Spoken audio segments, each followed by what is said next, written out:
Hey there, welcome back. Thanks for joining me.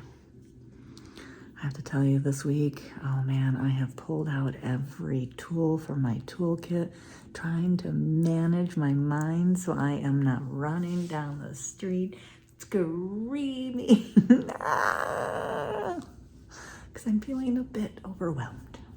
A bit overwhelmed. The situation that I'm in, because, will it ever freaking stop? I mean, now my jawbone is collapsing in on itself. I had to go back this week for them to do some more work, and fuck, this shit hurts. It doesn't stop. Oh, and then of course there's, the point that I'm at. Once again, here we are. There is no road left. We have exhausted all options. Except for maybe some experimental stuff out there. Maybe. So yeah. Overwhelmed this week. And not necessarily have I stopped myself from running down the street screaming, because I feel that if that's what I need to do, that's what I'll do. That's something my wife and I were talking about this week, is the tools that we have as individuals to deal with ourselves, with each other, as a couple, as friends, like all of that stuff. And it's very different, right? My wife deals with things very differently than I deal with things. But I literally, you will have found me just a few weeks ago. If you're here in Chicago and you saw some woman riding around on her scooter screaming, "Fuck you, cancer," at the top of her lungs all through Andersonville, well, that was me, because that's what I needed in the moment. And that's this week, taking a look at my week, I decided going into it that I was going to do everything very thoughtfully and with intention, because I have that ability right now, right?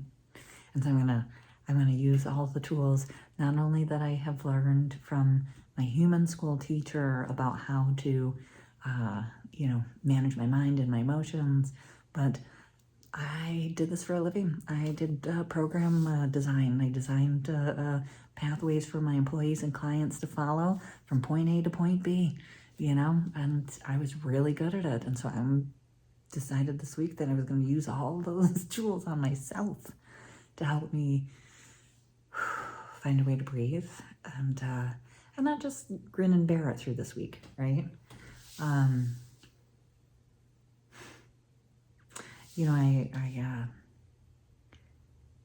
was breaking things down as I was thinking about this week. I was breaking things down into, I know that my body, like movement, is my greatest tool.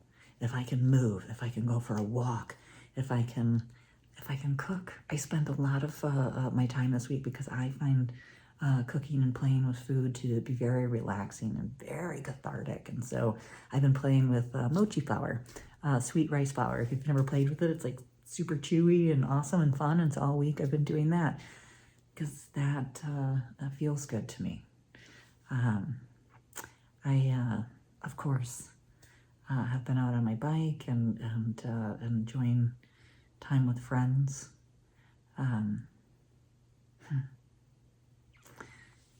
I have a friend that lives a couple blocks away, about 8 blocks away, and she has an adorable little son. His name is Aiden. I call him, he's one of my cancer babies. I had 2 friends at the time that were going to have their first babies when I was diagnosed, and I didn't think I was going to get to meet them. So it is really a wonderful, this kid is so cute. And so when I go out for walks randomly, I'll stop off at my friend's house and I'll pop in and take him for a walk. And it's a wonderful gift to my friend. It gives her a break, but I love it too. Who doesn't love experiencing life through the eyes of a child? This little kid is so happy to see me, right? He's a little redhead. I stick my head in the window of his front door, and he comes running and gives me the great big hug every single time. Every single time. I mean, how wonderful is that, right? And then I'll take him for a walk. And I've been teaching him how to talk to the flowers and the plants, thanking them for showing up, thanking them for being so pretty, just all of these things. And this week, I took him for a walk to chat with the trees. And it was all about how they're changing their clothes at this time. And so we made a wonderful little treasure hunt to try to find the most glorious pink tree on each block. See, things like that are these little micro excursions that help me to breathe. And so I take the time to fill my days with stuff like that, knowing that there will be the very much needed cancer chat, as you know. I set aside time in the day to chat with cancer, usually twice a day, and I'll set aside that hour, and I give myself carte blanche, everything cancer. If you want to cry, if you want to rage, if you want to talk to cancer, if you want to research about cancer, whatever it is, all in, everything cancer, go for it. But when it's done, my alarm goes off and I say, thank you very much. Talk to you next time. But wait, I have to think about this and nope. Talk to you next time. Thank you very much. All right? And that helps me to not be inundated with these like uncontrollable thoughts of holy fucking shit, I am closer every minute to dying. And so I can go in and out of it. Something really nice, like my friend Laura picked me up this week and took me to Mitsuwa, which is Japanese grocery. So we were able to, wander around the Japanese grocery, check out all the cool shit they have lunch in their food hall. What a great day. That's a wonderful day. I so wish that I was able to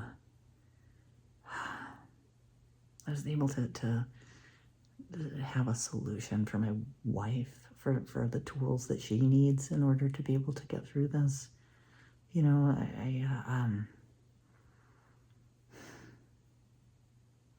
As we're talking about it, like I said, I have done this for a living, and I have had a lot of life experiences that have given me the tools that I need in this moment. Thank goodness, right? But my wife isn't even really ever dealt with death, She grew up in Canada with her parents and her brother.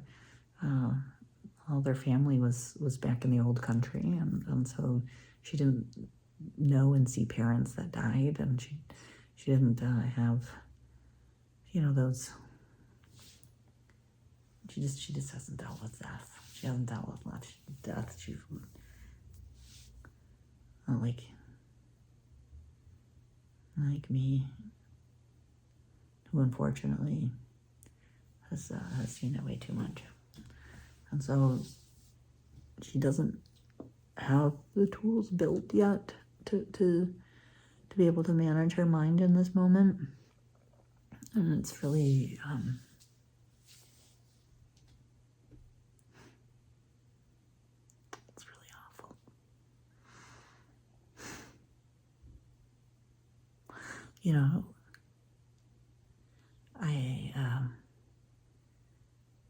One of the reasons that I've been trying to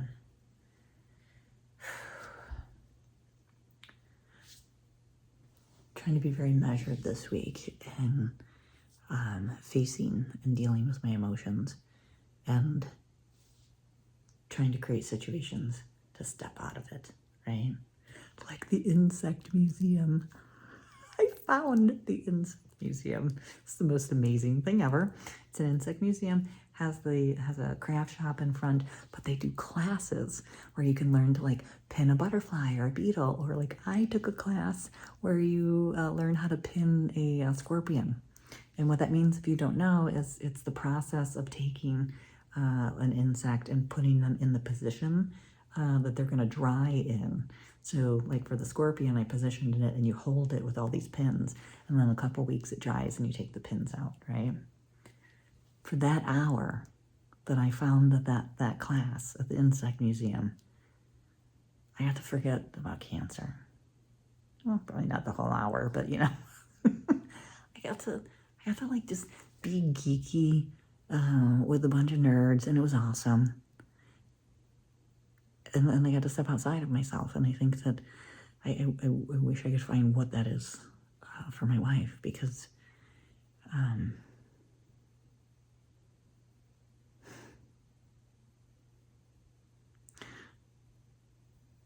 the one thing that I'm afraid of, there's many things I'm afraid of, but the one thing I'm afraid of, and I say this to my wife over and over and over, and I have since the day I was diagnosed. And I always tell her, you can't save me, babe. You cannot save me. And I said that to her on repeat, because I know for myself that the reason that we have these conversations, the reason that I give so much thought to what is the next step, and do I want to take that next step? Because when the time comes for the end, I don't want to have any woulda, coulda, shouldas. I don't want to drive myself crazy and think, well, what if I had done this instead? What, I should have done this. Why didn't I? Why did I allow my emotions to not make me go through, you know, I mean, like, there's going to be so much. I know, I've seen it. I've helped people walk through that space. And unfortunately, for my wife, I think she's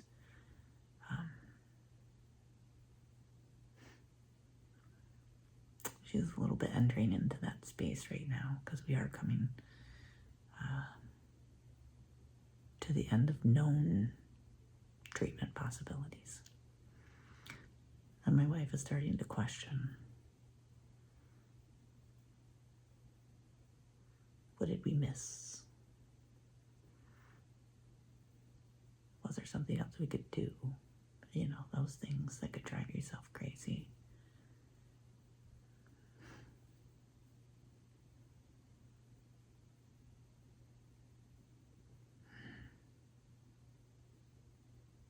Such an ugly disease.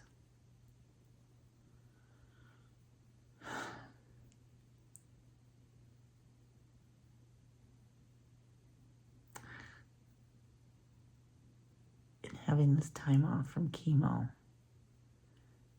this week, I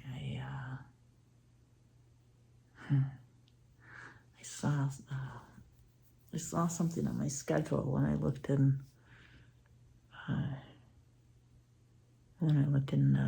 my doctor stuff, and that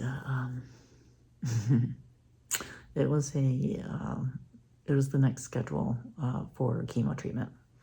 My nurse always schedules it a week in advance, even though it's like on an auto thing. So even though I'm not going to have chemo, it was scheduled, and then she'll cancel it, right? But I saw it inside, and for the first time ever, I thought, no,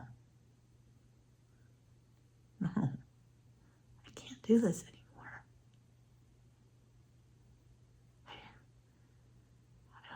I saw that on the calendar, and I thought, I can't go back. I hope they don't find a way to make me go back. Oh.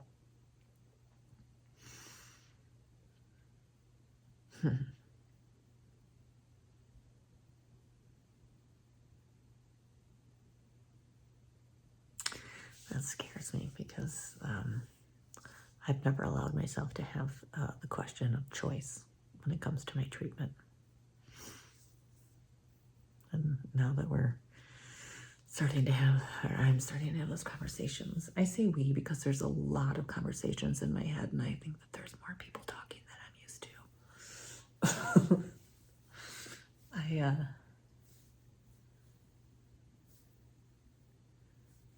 I've never allowed that to be a choice. And one of the reasons I've never allowed it to be a choice, and frankly, it's still not,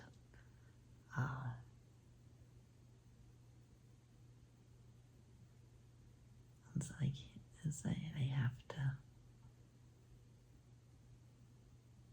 have to push forward if for nothing else than my wife deserves.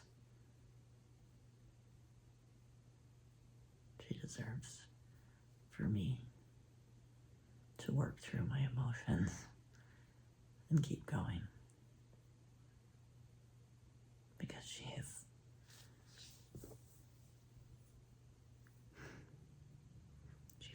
given up everything and broke herself in half to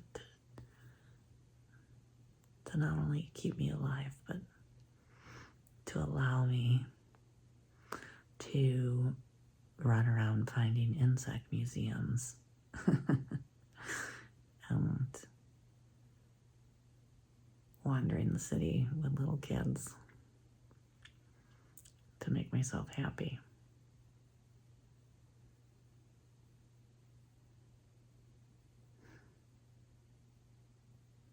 She deserves it.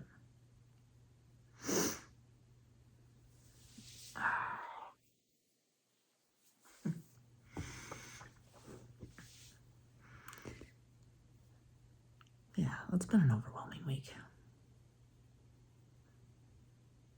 My wife's in a pretty rough spot. And I am not as free-falling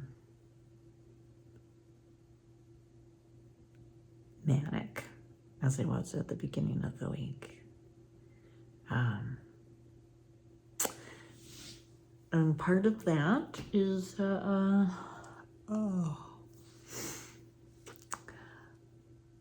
we have a next step that I am going to try.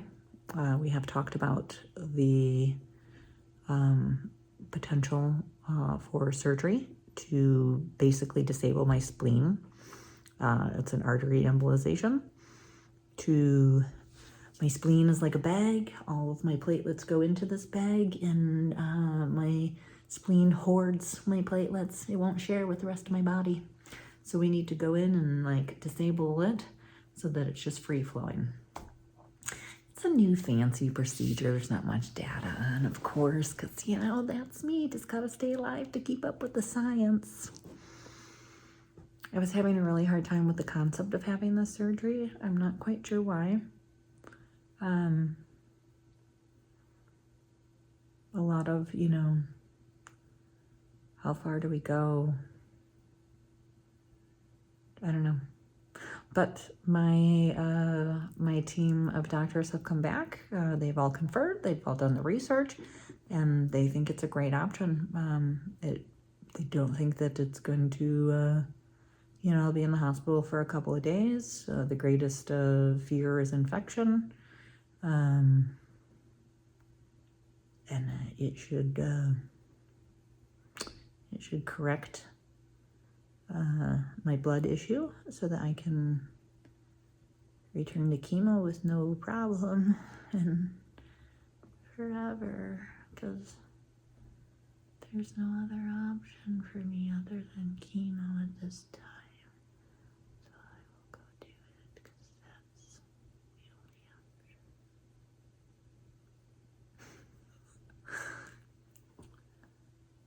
So I have agreed that I will be having this surgery, and that is why I am not as manic as the beginning of the week. I feel more of a sadness about it now. I don't know why. I should be happy. There's an option. There's something, right? We're gonna try it. and it'll get me back to chemo. Just gotta stay alive to keep up with the science. A friend of mine is in a phase 2 vaccine trial for my disease. Phase 2 vaccine trial for my disease. So who knows, you know? I can't even imagine if I decided that I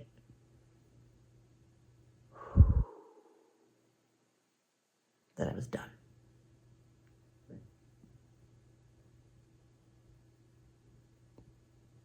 And not because I was physically done, but because I thought it's time. I emotionally, mentally can't deal with it anymore.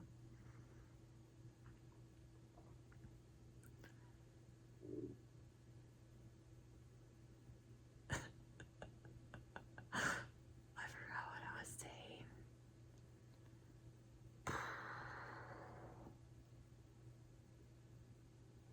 God, it's getting harder to capture things. Pew, pew. Lost it.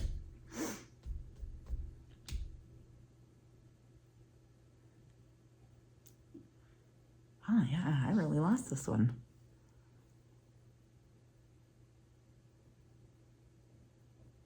All right, it's gonna drive me nuts. Hold on. Wow, talk about timing on that one. What an emotional place to lose my mind. My worst nightmare is that I will decide to stop because that's what I need to do. And a few months later, I will die. And 6 months later, they will have a cure for my disease. And my wife will go insane. That's my greatest fear, is that I would call it quits when there's something just around the corner, right? Gotta stay alive to keep up with the science. That's why I run that game, Catch Me If You Can, Cancer, because I'm just trying to stay alive to keep up with the science. Oh, all right, my friend. I will talk with you again next Sunday. Okay? Enjoy Halloween. Time to scare the kids. Yay! All right. I will, I'll see you next Sunday. Bye.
Hey, thanks for sticking around. It's not over yet, though. I'm about to show you my 2 favorite Halloween decorations that I came upon this year. It was great. It's on my bike, too. And after that, I will see you next Sunday. All right? You ready?